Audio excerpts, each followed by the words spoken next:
Good afternoon and welcome to this edition of Border Report Live. My name is Rudy Mireles and I'm your host here in Harlingen, Texas, in the Rio Grande Valley of deep South Texas. We have got a packed program as we bring you what's trending across the border today. So let's go ahead and jump right into it, starting with the Department of Homeland Security shutdown is set to be the longest funding lapse in U.S. history, as both chambers of Congress have left town for the Easter holiday with no deal to fund the agency. And after weeks of chaos in U.S. airports, the Transportation Safety Administration said just a short time ago that most of its officers received much of their back pay for working during the shutdown. Our Washington correspondent Vinay Simlot has the latest on these issues. The Department of Homeland Security says TSA agents could be paid as early as today, but there is still no deal to fund the Department of Homeland Security. They're playing it too soft. The Republicans are wonderful people, but we're dealing with very sick individuals. The Democrats are sick. President Donald Trump says Republicans need to get tougher as Congress failed to reach a deal again to fund the Department of Homeland Security. The agency includes programs like FEMA, the Secret Service, and TSA. Throughout the shutdown, agents have called out. 500 of the 50,000 have quit, leading to long lines at airports. President Donald Trump ordered the Department of Homeland Security Secretary to pay TSA agents. We're going to pay them for as long as we have to. Why didn't he do this weeks ago? Democrats called for major changes to immigration enforcement after immigration agents shot and killed U.S. citizens Renee Good and Alex Preddy in Minneapolis. In the Senate, Democrats and Republicans agreed to fund the department without additional funding for ICE and Border Patrol. House Republicans rejected that plan, instead voting to fund the entire department for 60 days. But Democrats say that plan won't pass in the Senate, where 7 of them would need to vote for it. Our position is very simply, we want ICE to act like the police force that they are. The House and the Senate are out of town. Lawmakers left for the Easter holiday, meaning the shutdown will continue. In Washington, I'm Vinay Simlot. Back to you. Now, wait times at some TSA security bottlenecks that we've been seeing, such as the ones at the airport checkpoints in Atlanta and Houston, have already improved significantly as of this morning. But how long it will take for long security lines to consistently return to normal, and how long federal immigration officers will maintain a visible presence in airport terminals, well, that remains unknown as the busy spring break travel season continues. Now, do keep in mind, at least as you just heard Vinay say, 500 TSA employees quit their jobs because they weren't getting paid. On Wednesday, the United States Supreme Court will hear arguments over President Donald Trump's executive order to deny citizenship to children born in this country to immigrant parents. Trump and the Justice Department are challenging the birthright citizenship guarantees in the 14th Amendment, arguing that only the children of citizens and permanent legal residents are, quote-unquote, subject to the jurisdiction of the U.S. It is part of the president's crackdown on deportations, drastic reductions in the number of refugees allowed into the U.S., suspension of asylum at the border, and stripping temporary legal protections from people fleeing political and economic instability. The Supreme Court the Supreme Court will hear arguments over the order's fate on Wednesday in a New Hampshire case. The 14th Amendment and federal law have been widely understood to make citizens of everyone born in the United States of America. Every court that's ruled has found Trump's order illegal and prevented it from taking effect. If you're interested in this story, coming up tomorrow on Border Report Live, we're going to be speaking with Professor of Public Policy at UC Berkeley Goldman School of Public Policy, Caitlin Patler, about this to discuss Wednesday's Supreme Court case about birthright citizenship. So you can catch that episode tomorrow. Again, we're going to be speaking with Professor Caitlin Patler at UC Berkeley Goldman School of Public Policy about this case before the justices hear it on Wednesday. And speaking of the High Court, Republicans are ramping up talks of overturning Plyler versus Doe, the Supreme Court decision that gives children of undocumented immigrant parents the right to a free public education. According to our partners at The Hill, the talks have stretched from Republican states such as Tennessee all the way to the White House. The immigration crackdown on education began when foreign students at U.S. universities struggled to get visas or were arrested for their political activism. At a House Judiciary Subcommittee hearing this month, Republican lawmakers said the Supreme Court had no right to make the decision, and the additional cost of immigrants lacking permanent legal status in schools was a burden on taxpayers. The New York Times has reported this week that Stephen Miller, White House Deputy Chief of Staff, said in a meeting with Texas lawmakers that they should consider ending funding for migrant children in schools.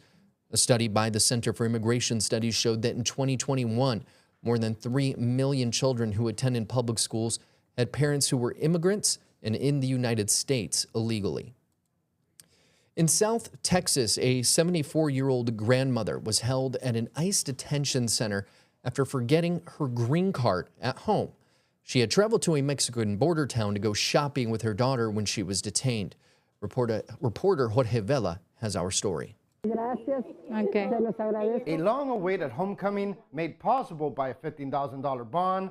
San Juanita Guerra returns change, wearing an ICE ankle monitor and carrying fear, as she was detained by federal agents for more than 10 hours at the Progreso International Bridge on March 2nd while trying to cross back, something she says she's done many times before. Me veo liberada, ¿verdad? I feel free, but afraid, because I don't know if they might do it again. If they were able to do it from 94 until now, what can I expect might happen in the future? The truth is, I am afraid. Guerra says she forgot her permanent resident card at home, but contacted family to bring proof. Instead, she was fingerprinted, and officials flagged a 1994 case involving an unloaded gun Guerra claims she used for protection found in her purse at an airport. She says she was carrying it by accident, saying she was afraid to leave it at home because of her children. There was that record of mine, but I had already paid for it. I settled it with 6 months of probation. I was given community service hours. She was then handcuffed and taken to El Valle Detention Center in Raymondville. Guerra says she was held with more than 150 women, among the oldest and the only permanent resident. She describes harsh conditions, poor sleep, missed medications, missed medical care, despite heart and kidney issues, and even a lack of basic necessities like water. Me di cuenta que no había agua, I realized there was no water. It had run out and they hadn't brought more. Then they started complaining that there wasn't any, and the people in charge of watching them told them, "There's water there." And they said, "What water?" And he told them, "There, in the toilets." Guerra says I still has her resident card, adding to her family's fear and uncertainty. Yo pienso que debería. I think they should give it back to me when I finish dealing with all that. That's what I think. And if not, then I'll fight for it and see what happens. Her daughter said faith kept them going, Aquí está Dios con nosotros. but the fear remains. My brothers, one another, pastor would always call me.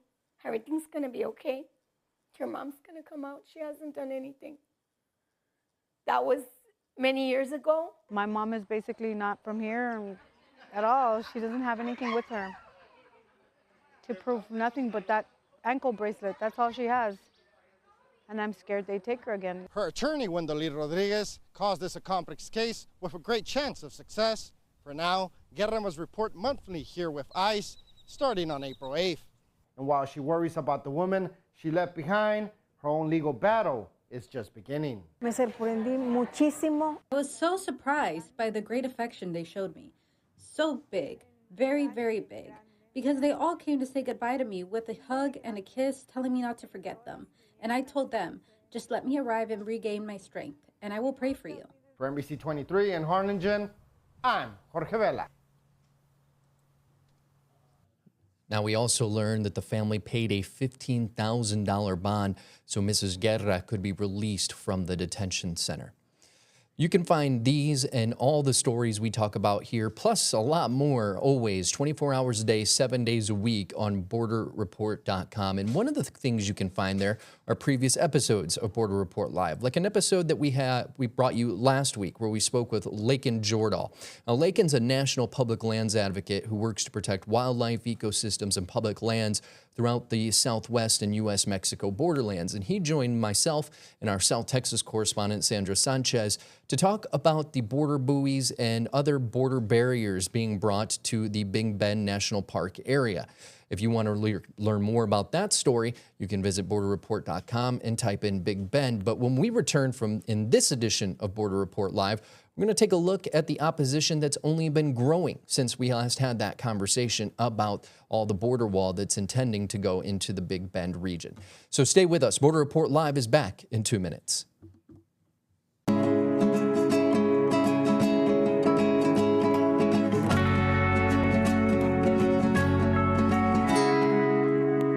Welcome back to this edition of Border Report Live. My name is Rudy Mireles, and I'm your host here in Harlingen, Texas, in the Rio Grande Valley of Deep South Texas. As we said before the break, one of the things we've been following very closely here is the border wall potentially coming to the Big Bend region of West Texas. Well, opposition to that border wall in the Big Bend region continues to grow.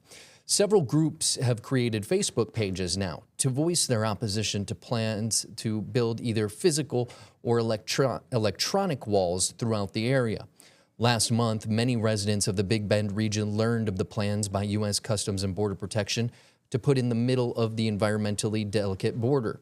Critics say the terrain is so harsh that few migrants cross the Rio Grande between those giant cliffs. Lakin Jordahl of the Center for Biological Diversity, who we mentioned before we went to the break, is one of those critics who brought up that very point. As you can see there, those cliffs, he said, that you see on your screen right there make it near impossible for migrants to be able to cross the Rio Grande running right down in between them. If you'd like to read more or hear that, you can always follow us on podcast form, where Border Report Live is now available on Apple Podcasts, iHeartRadio, the Spotify app, and on YouTube. But the plans have changed in recent weeks. Local officials say they've been told that the most recent plans call for not building a border wall either at the state or national parks. Again, both parks are called Big Bend. And speaking of border wall, opposition to more border wall continues in South Texas counties. Now, will the state continue to build state-funded border wall now that the federal government is building miles of barrier along the southwest border? Well, our South Texas correspondent Sandra Sanchez was in Starr County, to the west of us, looking for those answers. Watch. This is the first section of state-funded border wall that Texas built starting in 2021 here in La Grulla. Now it's overgrown with weeds and vines, and the state says it's done building border wall. Mission accomplished. In a meeting last month in Austin, Texas Facilities Commission Interim Director Will McCarroll said the state agency oversaw construction of 82.2 miles of border wall. All of the crews are leaving or have left, and that piece of our history is now complete. The agency was put in charge of construction after Texas Governor Greg Abbott started Operation Lone Star in 2021, using state money to fund border wall and National Guard troops because he said the Biden administration wasn't doing enough to protect the border.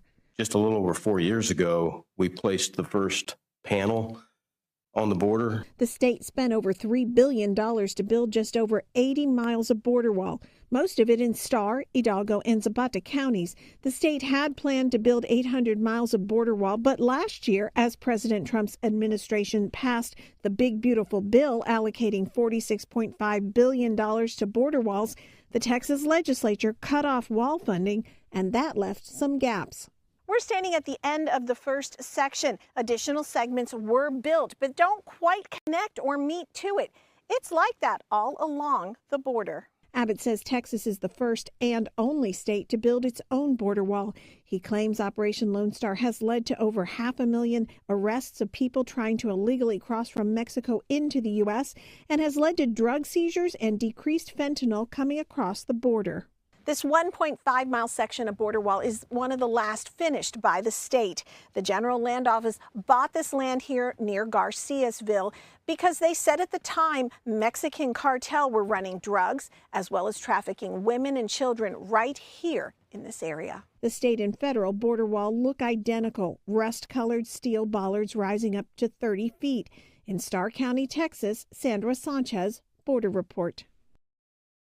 And again, if you'd like to read more about our coverage of the state border wall and the funding behind it, you can always visit borderreport.com for the stories, not just from our South Texas correspondent Sandra Sanchez, but all of our correspondents across the U.S.-Mexico border, Julian Resendiz in El Paso and Salvador Rivera in San Diego. Stay with us when we return. Got a few more headlines to tell you about. Border Report Live returns in 2 minutes.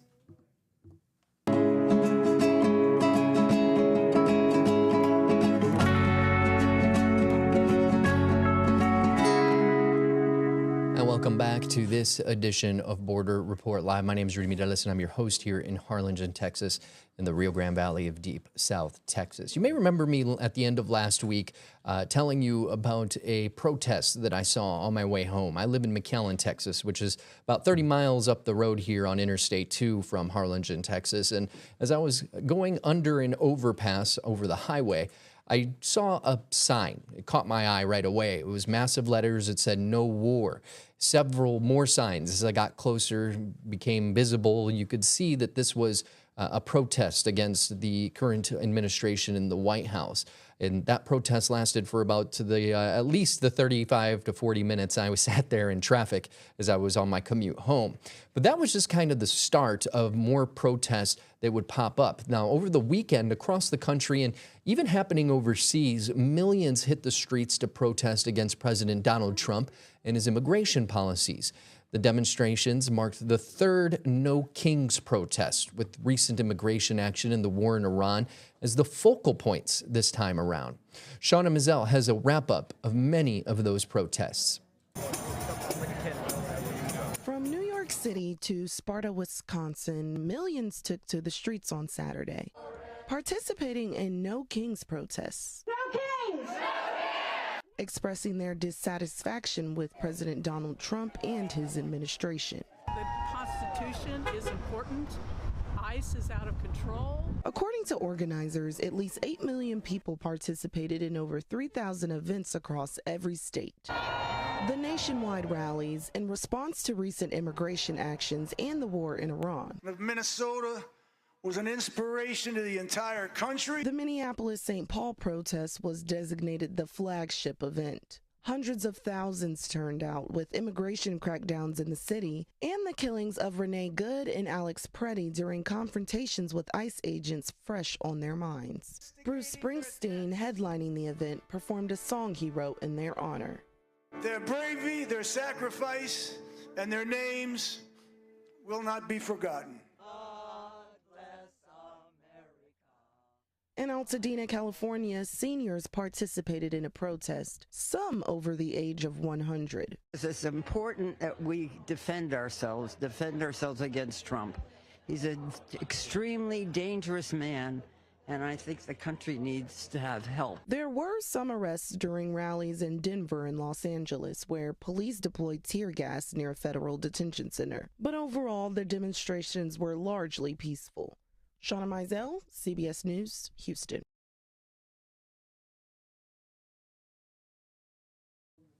And those protests, those 8 million protesters were not alone here in the United States. Similar protests were held in London, Paris, and Rome. The White House spokesperson called the protest a product of, quote, leftist funding networks with little real public support. The only people who care about these Trump derangement therapy sessions are the reporters who are paid to cover them, end quote. The National Republican Congressional Committee was also sharply critical. A spokesperson for the committee said, quote, these hate America rallies are where the far left's most violent, deranged fantasies get a microphone. Army officials are calling it the Pentagon's largest robotic construction project. Fort Bliss says it is now working with the construction company Icon for 3D printed barracks. Military leaders say the project is meant to provide higher quality housing for soldiers stationed at the installation using a faster method that is also more cost effective. Because of 3D printing, you can actually use less material because you're depositing exactly what you need instead of solid filling while still meeting the strength and performance requirements of the building. We've got another one lined up for more barracks and more facilities elsewhere, but this is a first of a kind.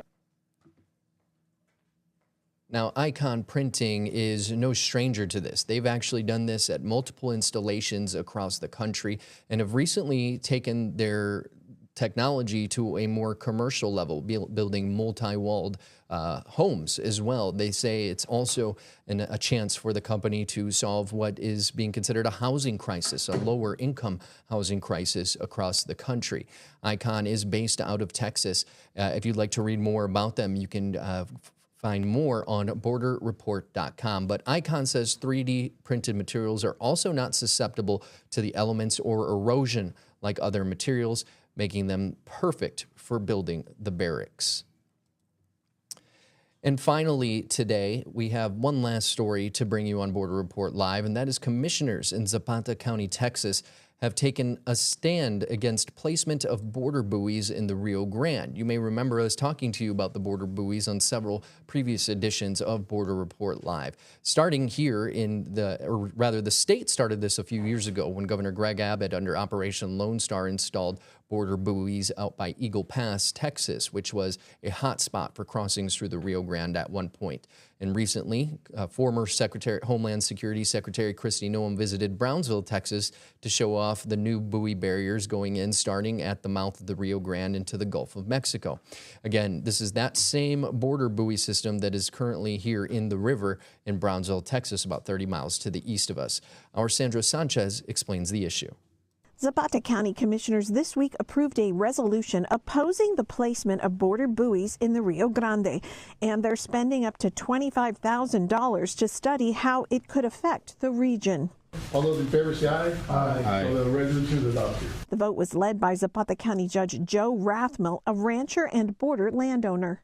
As designed, it would create inevitable, unique, and unprecedented threats to human life, property, and critical bridge infrastructure. He worries that planned border wall and buoys will affect county water flow, birding tourism, and threaten public safety. It's a very difficult time for all of us, and you know how we feel 4 years ago or 5 years ago, how we felt. That hasn't changed.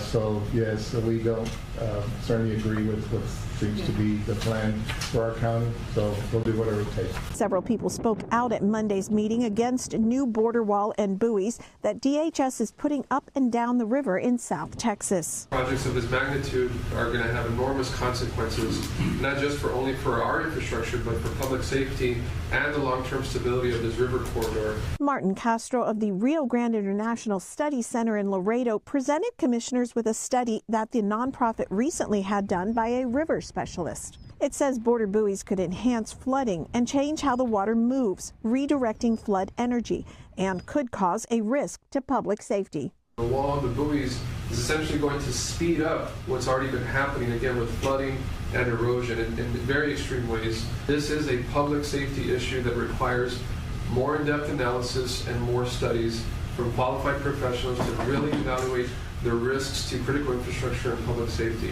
22 miles of buoys already are being put in the Rio Grande in Brownsville. DHS waived environmental laws citing border security. The agency plans to build 25 miles of border wall and 56 miles of buoys in Zapata County. Elsa Hall of San Ignacio and a member of the No Border Wall Coalition told commissioners she doesn't want either. So we have great concerns about how these structures will impact homes and affect people's lives. Hall told me they also have approached city councils in Laredo, Roma, and Rio Grande City, but have not been put on their agendas. The Zapata County study is expected to take 45 days. Sandra Sanchez, Border Report. Now, we've got a link to the Rio Grande International Study live right now at borderreport.com. Really quick, before we go, we wanted to remind you to check out our partners at Political Power Ranker. It's a weekly show tracking the movers, shakers, and rule makers in American politics. Nexstar's Director of Political Content, Chris Berg, and Director of Emerson College Polling, Spencer Kimball, break down who's up and who's down in the world of politics based on data. This week's episode focuses on the Texas U.S. Senate race and This week's episode focuses on New Hampshire polling in the primary coming up, which we all know how important that is when we're talking presidential elections. So make sure to check it out. You can find more on Political Power Ranker at abc27.com or your local Nexstar station's website. That's going to do it for us today. Thank you so much for watching. We'll see you next time.